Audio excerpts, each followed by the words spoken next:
They get by any security system. They'll stick a little duckbill thing under the doors and gas the house to where you're sedated. Wow. And then they get in and they do whatever the hell they want to do. Okay, well, so how do you suspect you got the scratches? Well, I remember the grays. I mean, every time I get, I go to the congressman's office every week or two, and I show him, hey, look what they did to me now. And his aide knows what's going on. He knows a lot more than what he's saying. Well, when you go in there, Ugene, how come they don't say, this guy is talking about aliens and girls being impregnated and then aliens eating them alive and such? I mean, how come they don't carry you away when you tell them those stories? Because he knows it's the truth. Really? You see, when they did in 2000, when they did the gross mass ceremony on my family, and I found out about it a week later, I came home from work on a Friday. I had 3 beers. I passed out at 9 o'clock, and I didn't wake up till 9 o'clock the next morning. I was drugged. I have sleep deprivation all my life. And my wife, my 3 daughters, and my toddler all were very sick, and they had human excrement on their breath. And what a gross mass ceremony is a giant raping. They rape and torture them all night long. And they always film all these. And are you saying that they raped and tortured your whole family? All but my oldest son, who's 17, is pretty tough. And so part of the torturing is eating human excrement? Or is that the alien excrement? Yeah, they make them eat human excrement and drink urine. And then the last final beat is, in this case, in Sierra Madre, California, which has a huge amphitheater up against the mountains. They dug a pit and put them in it, and then all the ones that were capable, they would all go urinate and crap on my family in this pit. It's called a gross mass ceremony. It's a very high witchcraft ceremony because eating human excrement is a big deal to the Satanists. They have these witches who have the titles of Suwano. And a Suwano ships the magic shit, and then they, if you can use that term, sanitize it so it won't kill you, then they spread around and they all eat it. Well, I got to tell you that for those who say that's bizarre, I got to say there was a black lady, I believe, that was tortured somewhere by a group of men that made her eat human excrement. So this happens all the time. Maybe that slipped out in the public, and there you go. Well, when the Suwano shits the shit and then they sanitize it, they call it Sewell. And it's very important in witchcraft stuff. Really? They're very much into perverted sex acts, like anal sex. One of my programs, early on when I was like 5, they programmed 2 programs into me. And this is in the 60s. So you're saying these Satanists are gay? They're bisexual. Really? Well, if you include aliens, what does that make them? Trisexuals?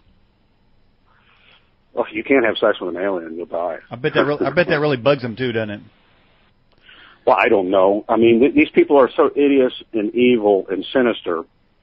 One of the 2 programs that were programmed into me, and this was before these people were born, and I believe they're mind control victims. Heather Locklear, that's an oral sex alter, and Nicole Kidman, anal sex alter. And how do they not damage the anuses of children when they're doing this? They give them muscle relaxers. Otherwise, it could kill them. And that's how they operate. Wow. Yes. Okay. And by the way, for those watching, I did put a disclaimer on the website. So there you go. Go ahead. Well, let's deal with Anthony Hilger. Anthony Hilger and I have a past. Well, wait a minute. Wait a minute. Before we go to Anthony Hilger, of course, now he was a guest on this program. But what I want to do, let's finish up with Area 51. What was the end of that? You had scientists going around showing you these beds that were in these mile-round facilities. You said there were girls that were there that were being impregnated and raped, and then you said, I don't know that we talked about the fetuses. I want to get to the fetuses and how they actually make the grays. Well, they take me back to the nursery, and they got this screech from hell, and it would burst your eardrums if you were not unprotected. And instead of drinking, and they got teeth in their mouth like you wouldn't believe.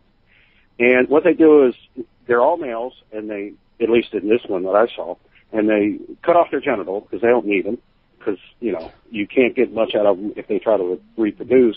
Mm-hmm. And then they were drinking this red liquid out of bottles. And I said, what's that red liquid? I said, oh, well, that's the blood from the host that they came from. I go, really? I go, well, what are those fetuses on top of the life support units? Because while you're watching them, they're taking beds in and out, taken to the operating rooms. Yeah. Now, the Greys are supercomputers.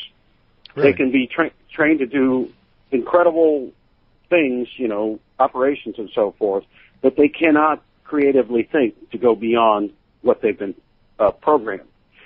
And we get outside of the nursery, and they said, you should be very honored with this. I said, why? They said, these are all clones of you. I said, wow. These things? And they said, yes.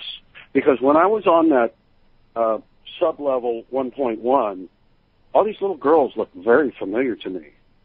They were clones of my wife, my kids, and some other people connected with me. And I said, why are they clones of me? See, 2 years ago, my brother was in a car accident and almost died. And then when he came out of the operating room and came to, every doctor in the hospital that was on duty went to his room. And they said, who are you? And he said, what do you mean? They said, there's two people in this world that have blood work like yours. And the other guy is Lance Armstrong. And I've been told I have similar blood work. So they've taken, because I was the top shadow warrior, mm-hmm. and that's because God protected me, and I'll give him credit. Yeah. They wanted to use my DNA to make a better Gray, and they were perfected it. Ugene, you know, Ugene, I'm with you right to this point. Keep a middle note, but you said God's protecting you, but from your earlier comments, it didn't sound like He protected your family. Well, you know, I'm more than a little pissed at God because I've been praying. You see, when I realized they did this to my family, I went on a liquid diet for 40 days, and halfway through I ate a little bit of stuff. And I was fasting that the top witch in California, Linda Miller, would die. She was a Suwano. On the 5th day of my fast, she did die, and then all hell broke loose. Mm-hmm. All right. And all right. I've been praying that these people die of pancreatic cancer, and I've been told that 45% of them have pancreatic cancer. A number of them have died that did things to my family. Okay. Back to Area 51. Go ahead. All right. So then they take me to Chucky's Playpen from Hell, where they had all the toddler ones.